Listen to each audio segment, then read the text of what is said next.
स्वागत है knowledge based classes परिवार में। और मैं सुनील कुमार आज आपके लिए लेकर आया हूँ ह्यूमन फिजियोलॉजी यूनिट का पहला चैप्टर डाइजेशन एंड एब्जॉर्प्शन। मेरी दो क्लासेस रहेंगी। दो क्लासेस में हम बात करेंगे। एक क्लास मेरी चलेगी हाई स्कूल और फर्स्ट ईयर, क्योंकि हाई स्कूल और फर्स्ट ईयर में एक कॉमन यूनिट है। और दूसरी मेरी जो क्लास चलेगी, जो सेशन चलेगा वो चलेगा जेनेटिक्स, जो कि जेनेटिक्स एंड इवोल्यूशन, जो कि इंटर पॉइंट ऑफ व्यू से इम्पोर्टेंट है और उसमें सिलेबस में है। हम बात करते हैं हमारे पहले चैप्टर डाइजेशन एंड एब्जॉर्प्शन की। डाइजेशन एंड एब्जॉर्प्शन का अगर हम पहला पॉइंट देखें, पहला अगर स्टार्टिंग देखें तो पोषण से शुरू होता है, न्यूट्रिशन से शुरू होता है। न्यूट्रिशन क्या होता है? न्यूट्रिशन ये होता है कि जो पोषक पदार्थों को जीव द्वारा अवशोषित कर कर प्रत्येक कोशिका तक पहुंचाने की क्रिया, पोषक पदार्थ जो होते हैं हमारे न्यूट्रिएंट्स को अवशोषित करके प्रत्येक कोशिका तक पहुंचाने की क्रिया जो कहलाती है वो पोषण कहलाती है। प्रत्येक कोशिका तक पहुंचने की क्रिया पोषण कहलाती है।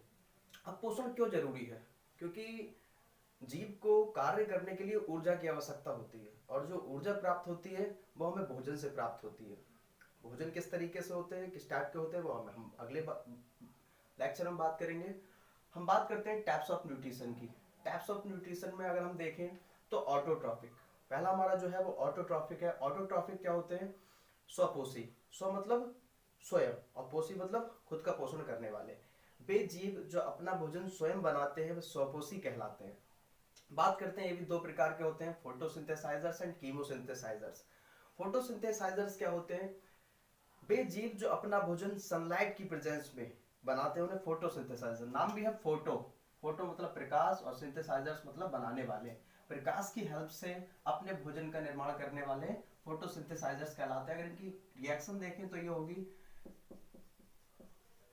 ये वातावरण से CO2 और जमीन से जल लेकर क्लोरोफिल पिगमेंट की सहायता से और सनलाइट की हेल्प से अपने भोजन ग्लूकोज का निर्माण करते हैं। साथ ही साथ इसमें प्लांट्स O2 निकलती है, प्लांट से O2 निकलती है जो जीवनदायिनी गैस जानी जाती है। ये हमारे प्लांट्स होते हैं जो फोटोसिंथेसिस क्रिया करते हैं। यूग्लिना भी होता है जो फोटोसिंथेसिस क्रिया करता है। तो ये डेफिनेशन हमारी होगी, वह क्रिया जिसमें पौधे जमीन से जल लेकर तथा वातावरण से कार्बन डाइऑक्साइड लेकर अपने क्लोरोफिल की सहायता से और सनलाइट की हेल्प से या सहायता से क्या करते हैं, अपने भोजन ग्लूकोज का निर्माण करते हैं। C6H12O6 ग्लूकोज का निर्माण करते हैं, और साथ ही साथ O2 और जल बनता है। अगर हम बात करें दूसरे की कीमोसिंथेसाइजर्स की, कीमोसिंथेसाइजर्स वे होते हैं जो कार्बनिक पदार्थों का विघटन करके अपने भोजन का निर्माण करते हैं। कार्बनिक पदार्थों का विघटन करके अपने भोजन का निर्माण करते हैं। जैसे हमारे हो गए सल्फर बैक्टीरिया, और सल्फर बैक्टीरिया हमारे हो गए, नाइट्रेट बैक्टीरिया हो गए। तो इस तरीके से हमारे कीमोसिंथेसाइजर्स कहलाते हैं। ये तो हो गया हमारा मोड फर्स्ट, यानी टैप फर्स्ट हो गया ऑटोट्रॉफिक। दूसरा हमारा जो है हेटरोट्रॉफिक। हेटरोट्रॉफिक का मतलब होता है विषमपोषी। विषमपोषी यानी ये कई प्रकार से पोषण जीव प्रदर्शित करते हैं। तो देखते हैं सभी को अलग अलग हम कौन कौन से होते हैं। हर्बीवोरस। हर्बीवोरस मतलब शाकाहारी। शाकाहारी वे होते हैं जो अपना भोजन साग सब्जी से प्राप्त करते हैं, वे शाकाहारी कहलाते हैं। जैसे गाय, भैंस, भेड़, बकरी, ये शाकाहारी कहलाते हैं, हर्बीवोरस। अगर हम बात करें कार्निवोरस तो ये मांसाहारी कहलाते हैं। नाम में ही दिख रहा है मांसाहारी, मांसाहारी, और ये शाकाहारी। मांसाहारी वे होते हैं जो अपना भोजन किसी जीव के मांस से प्राप्त करते हैं, मांस खाकर प्राप्त करते हैं। कार्निवोरस मांसाहारी कहलाते हैं। जैसे इसमें आ जाएगा आपका शेर, चीता,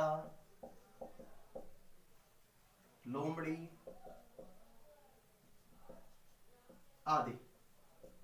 इसमें भी हम एग्जांपल्स लिख देते हैं, गाय, भैंस, बकरी, घोड़ा आदि। ओमनिवोरस में हम बात करें अगली, ओमनिवोरस वे होते हैं जो सर्वाहारी। सर्वाहारी मतलब आप जानते हैं, यानी जो मांस भी खा लेते हैं और साग सब्जी भी खा लेते हैं। तो ये इसमें हमारा जो एग्जांपल आता है मनुष्य आता है आदि। डॉग भी इसमें आ जाता है क्योंकि वो साग सब्जी भी खा लेता है, और हम बात करते हैं जैसे हम रोटी वगैरह खाता है वो, और मांस भी खा लेता है। इंसेक्टिवोरस की अगर हम बात करें, कीट भक्षी। इन्हें हम कहेंगे हिंदी में कीटभक्षी, यानी जो कीटों का भोजन करके अपना पोषण करते हैं, कीटभक्षी कहलाते हैं। कीटभक्षी होते हैं जैसे चींटीखोर हो गया। सैंगिवोरस यानी वे जीव जो अपना भोजन दूसरों के खून चूसकर यानी रुधिर चूसकर अपना भोजन प्राप्त करते हैं, सैंगिवोरस कहलाते हैं। जैसे खटमल हो गया, हमारा जोंक हो गई, इसी तरीके से हमारे होते हैं क्या, सैंगिवोरस। कैनिबल्स की अगर हम बात करें तो वे जीव जो अपने ही जाति के जीवों को मारकर खाते हैं उन्हें क्या कहते हैं, कैनिबल्स कहते हैं। अपने ही जाति के जीवों को मारकर खा लेते हैं उन्हें क्या कहते हैं, कैनिबल्स कहते हैं। जैसे हम बात करें सांप, बिच्छू, कॉकरोच, ये क्या होते हैं, कैनिबल्स होते हैं जो अपने ही जाति के जीवों को मारकर खाते हैं। अगली अगर हम बात करें तो सैप्रोफैटिक या सैप्रोजोइक, इनकी बात करें मृतोपजीवी। देखो कुछ कुछ ऐसे होते हैं जो नाम से ही प्रदर्शित हो जाते हैं। मृतोपजीवी, हिंदी मीनिंग इसका होता है मृतोपजीवी। मृतोप मतलब मरे सड़े गले। वे जीव जो अपना भोजन मरे सड़े गले पदार्थों से प्राप्त करते हैं मृतोपजीवी यानी सैप्रोफिटिक कहलाते हैं। वे जीव जो अपना भोजन किससे प्राप्त करते हैं, मृतोपजीवी, मरे सड़े गले पदार्थों, मृतों से इसका मीनिंग निकल के आता है। पैरासाइट्स, वे जीव जो जीवित जीव शरीर से अपना भोजन प्राप्त करते हैं। वे जीव जो जीवित जीव शरीर से अपना भोजन प्राप्त करते हैं पैरासाइट्स कहलाते हैं। दो प्रकार के होते हैं, एक होते हैं एक्टोपैरासाइट और एक होते हैं एंडोपैरासाइट्स। क्या होते हैं एक्टोपैरासाइट्स और एंडोपैरासाइट्स? एक्टोपैरासाइट्स मतलब होते हैं वे जीव जो जीव की बाहर रहकर, जीव की बॉडी पर बाहर रहकर अपने भोजन को प्राप्त करते हैं, एक्टोपैरासाइट कहलाते हैं। एंडोपैरासाइट की अगर हम बात करें, वे जीव जो जीव के अंदर शरीर में प्रवास करके उसके अपने भोजन को प्राप्त करते हैं, वो एंडोपैरासाइट्स कहलाते हैं। तो आगे हम बात करते हैं तो पैरासाइट्स के दो फॉर्म हो गई, एक्टोपैरासाइट जो और एंडोपैरासाइट। अगर हम बात करते हैं सिम्बायोटिक, सिम्बायोटिक का मतलब होता है सहजीवी।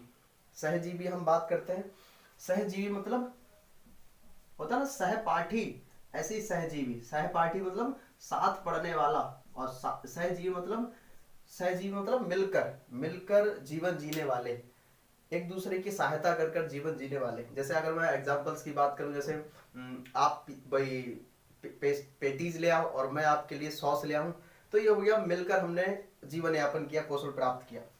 अगर इसकी एग्जांपल की बात करें तो इसमें एग्जांपल जो आता है शैवाल और कवक आता है। कुल एक एग्जांपल हमने लिया है शैवाल और कवक का। शैवाल और कवक में सहजीवी रिलेशन किस टाइप से प्रदर्शित होता है ये हम बात करेंगे अब। अगर हम बात करें शैवाल और कवक के सहजीवी रिलेशन की, तो यहां पर हम बहुत गौर से देखेंगे। जो एल्गी होता है यानी शैवाल जो होता है उसमें क्लोरोफिल पिगमेंट प्रेजेंट होता है, क्लोरोफिल पाया जाता है, लेकिन इसके अंदर रूट्स नहीं पाई जाती, जड़ें नहीं पाई जाती, जिस कारण इसको जल प्राप्त नहीं हो पाता है।